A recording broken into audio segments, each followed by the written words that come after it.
side of the equation is the fact that we just got work to do. Is that right? And the work that we have to do primarily is the work of empowering, educating, and encouraging our young people.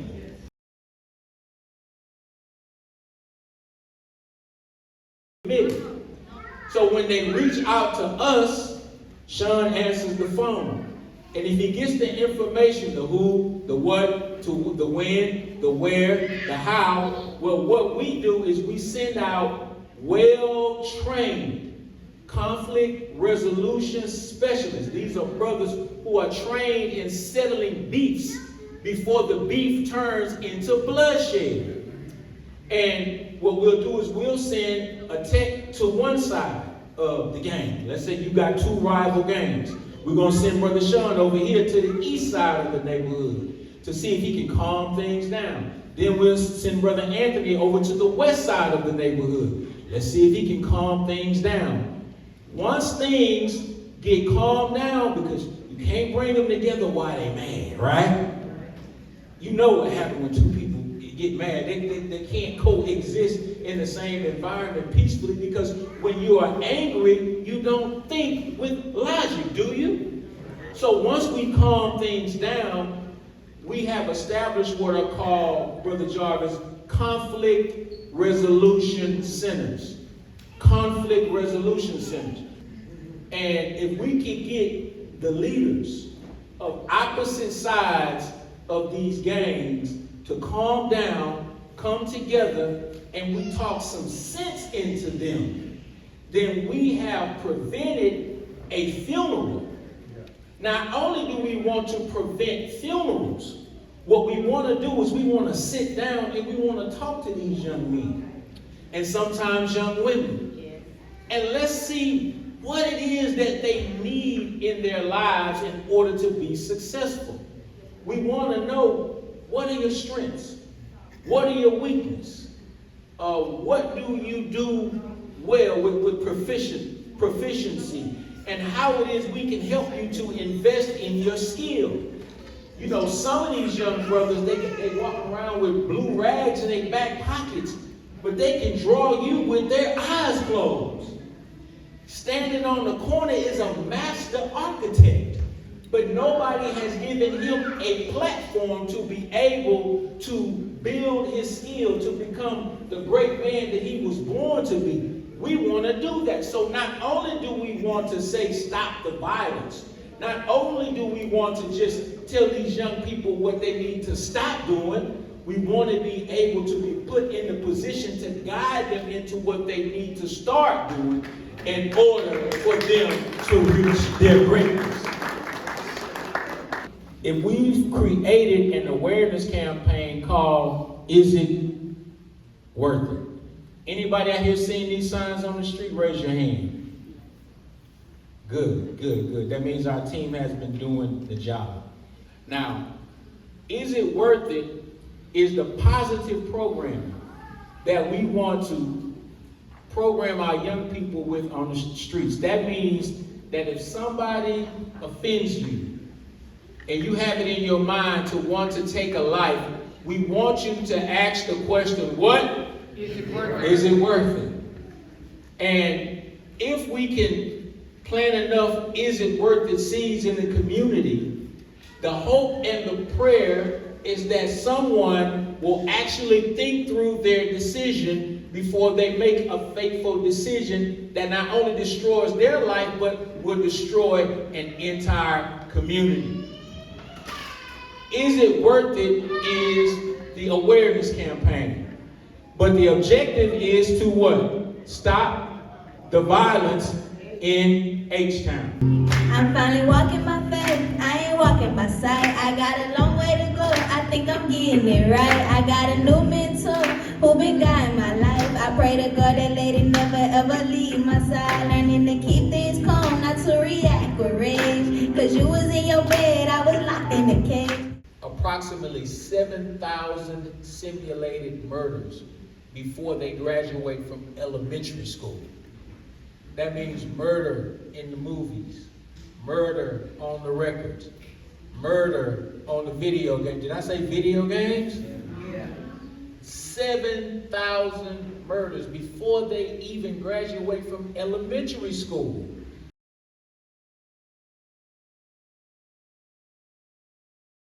So the zip codes that we're responsible for are in Acres Homes.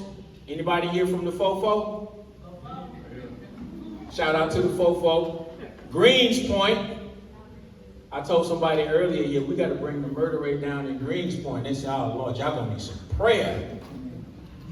77016. Anybody from Homestead in the building? That's me, right? My brother came back in the building. We grew up together. 77026. That's Trinity Gardens.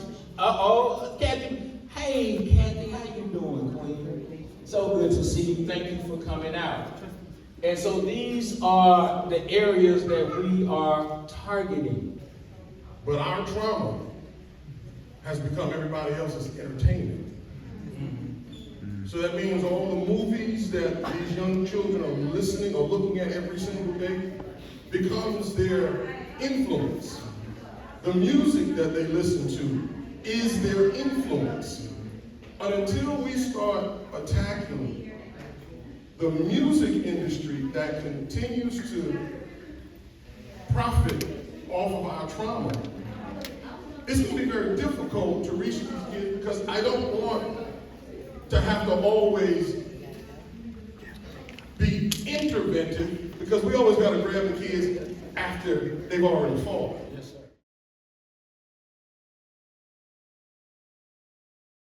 sir. Too often, brothers and sisters, when God brings us out of our wretched condition, you know, some of you are OGs, and yeah, and you did what you did in the streets, and you did a little time for what you did in the streets. Hello. Then you got out. You learned your lesson, and God cleaned you up, and you went and got a job at the railroad, and now you're building your family, and now you're a deacon at the church, and you're on your way to the church house on Sunday, and you see the young man who was where you were 30 years ago, and you turn your nose up at him as if though you're better than he is. Nobody respects a person that has forgotten where they came from. And nobody respects an individual who has forgotten who they used to be.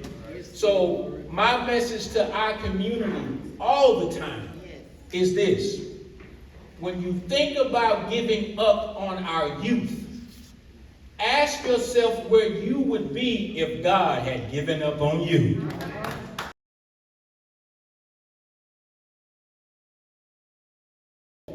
In our mission to stop the violence, we have much to do.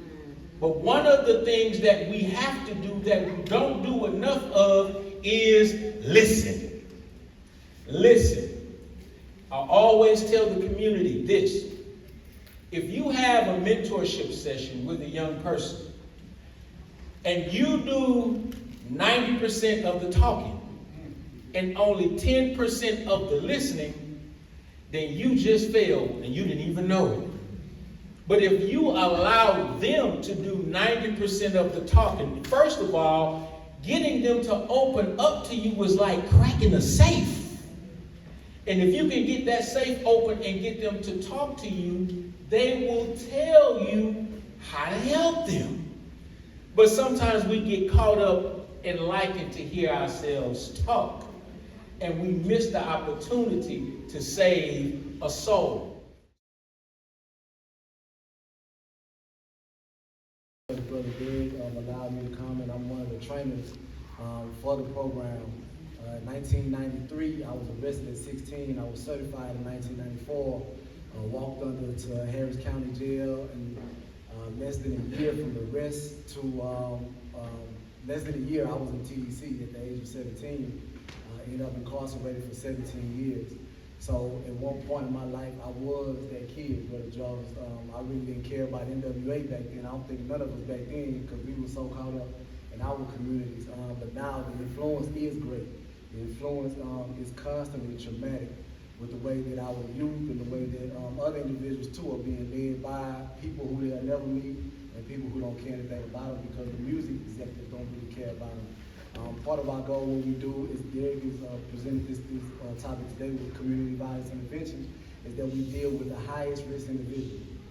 The highest risk individuals.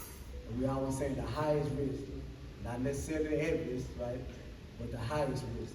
Because the highest risk people in our community drive anywhere from 60 to 80% of the violence.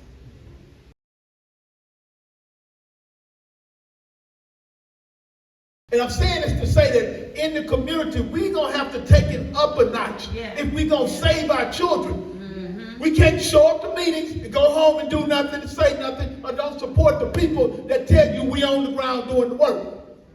Texas is closing down the remaining 5 juvenile justice systems.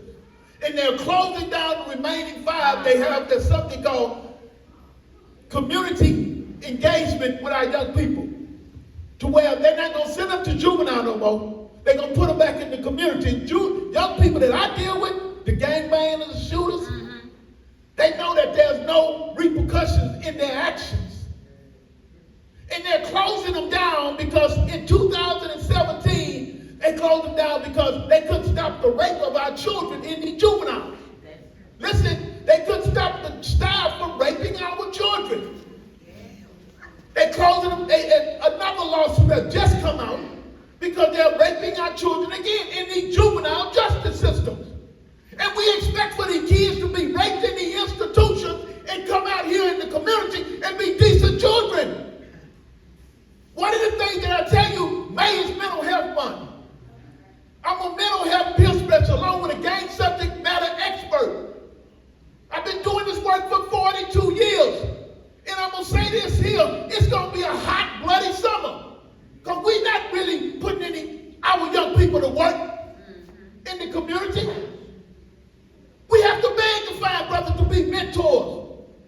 Because don't nobody want to deal with Ray Ray and Pookie. We know what we call them.